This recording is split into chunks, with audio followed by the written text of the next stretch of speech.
Welcome back. Congress hammering out key provisions of President Trump's big, beautiful bill, some of which could result in funding cuts to welfare programs. The president requesting certain cuts from the Housing and Urban Development Department, including more than $26 billion in state rental and grants and over $700 million in other assistance programs. Joining me now is Housing and Urban Development Secretary Scott Turner. Mr. Secretary, thank you so much for being here. What are you expecting in terms of these welfare cuts, and where do you expect the biggest cuts to be made? Well, good morning, Maria. Thank you for having me. It's great to see you again. You know, the president, my colleagues from the Senate and the House, this administration, we're all taking inventory and getting our fiscal house in order. As you know, the previous 4 years before we came, there were no checks and no balances, no transparency, and a lack of good stewardship in America's budget and America's fiscal house. And so, along with my colleagues on the Hill, we here at HUD are taking inventory of every program so that we could be sufficient and effective in serving the American people. This is the first step when you talk about the skinny budget. It's the first step of many in this process. Our job here at HUD is to maximize the budget that we do have and make sure that we're serving America's people in the critical programs that we have. So do you expect cuts to those welfare programs, and how significant will the cuts be? Where specifically are you expecting the cuts, sir? You know, I think not so much cuts only, Maria, but also how we administer the programs. One thing at HUD, we're very mission-minded, and we understand, you know, our call here to serve the American people. We'll see when the budget comes out what we have to work with. Our job is to maximize this budget and to make sure that we're serving America's most vulnerable people as it pertains to housing and homelessness and disaster recovery. Mr. Secretary, you co-wrote a New York Times op-ed along with RFK Jr., Brooke Rollins, Dr. Oz. You suggested that there should be new qualifications to receive the welfare benefits. You write, able-bodied adults receiving benefits must work, participate in job training, or volunteer in their communities at least 20 hours a week. Yeah, I 100% am for that, because there are a whole lot of people out here who are just basically freeloading off the government. And then you got people like Bernie Sanders who are out here saying that the wealthy, the rich and wealthy, need to pay their fair share in taxes. I'm sorry.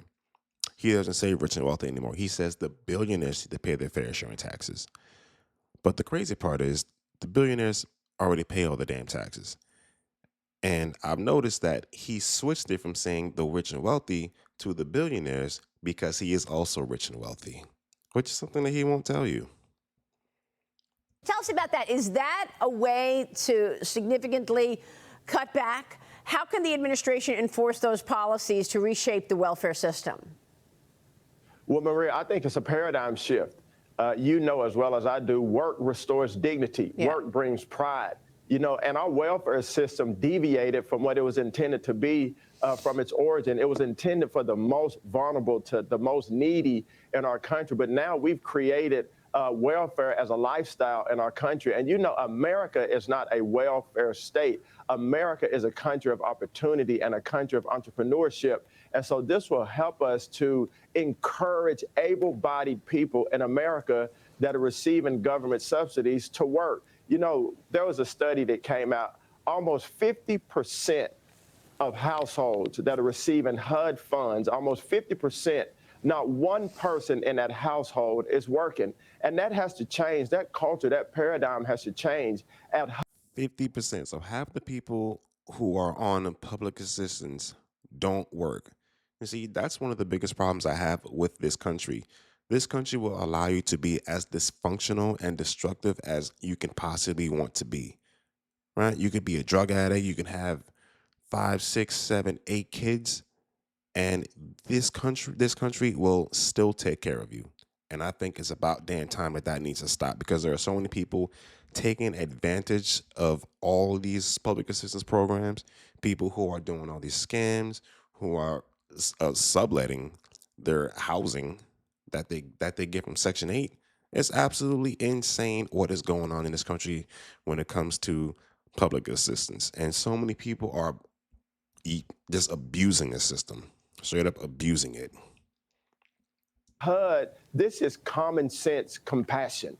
We want to help people and invigorate and encourage people to work, able-bodied people to work. We're not talking about the elderly. We're not talking about those that are disabled. Able-bodied, able-minded people that are receiving HUD funding should go to work to restore dignity, Maria. Maria, you get up early in the morning and you work, you serve. And so we want to give other people and encourage others the same opportunity. And so this is a great step forward. I'm forward. Working with our colleagues at Agriculture and also Health and Human Services and Dr. Oz to be kind of a catalyst to change the trajectory of the lives of people in our country. I think it's a great point that you make, Secretary, because work is empowering. And, you know, it also checks the box of a way to reassess these programs and perhaps save a little money where you're looking to actually align with colleagues in the House and Senate trying to come up with spending cuts for this big, beautiful bill to get the president's agenda passed. But you make the right point, and that is work is empowering. Why not, you know, align with people so that they can see the benefits of that rather than just being so dependent on government? President Trump has said many times he wants private enterprise to rule the day in this economy. I 100% love working. I love being able to work, being able to get out here, help as many people as possible, make as much money as I possibly can, and not have the government tell me how much I'm allowed to make. Because that's a big problem with this whole public assistance situation. It cripples people. It absolutely cripples people and makes you not want to work so you can keep your benefits. Like, there's a whole world out there, and there are so many people who live in these HUD housing, which, by the way, is disgusting. It stinks. It's ugly. And as a matter of fact, I'm going to make this odd parallel. HUD housing is painted the exact same color as the paint that they used in the court system, like the underground court system that they have in Brooklyn, New York's J Street. The exact same color. Not sure if there's any significance to that, but that's just my observation.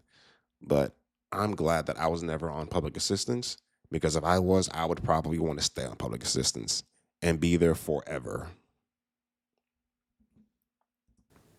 That's exactly right. And Maria, you know, you hit it on the head. I was visiting one of our public housing authorities, the residents that live there in a city in our country. And I was visiting with them about the deplorable conditions that they live in one of our public housing authorities, which we're taking inventory of all of those as well.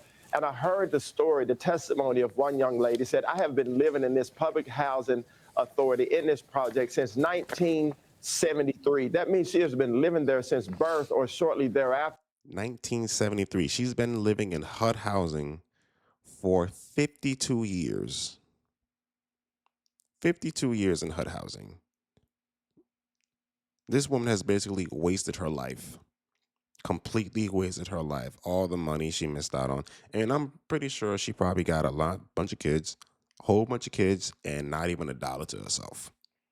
Living in HUD housing for 52 years is absolutely outrageous. I'm glad that they're going to limit this program to 2 years, because there's no reason to be living in here for 50 freaking years. And a lot of people are doing that, which is so crazy. And they're allowed to do it. Man. And so because of that, her mother, probably her grandmother, raised her there. She's living there. Now she's raising her children there.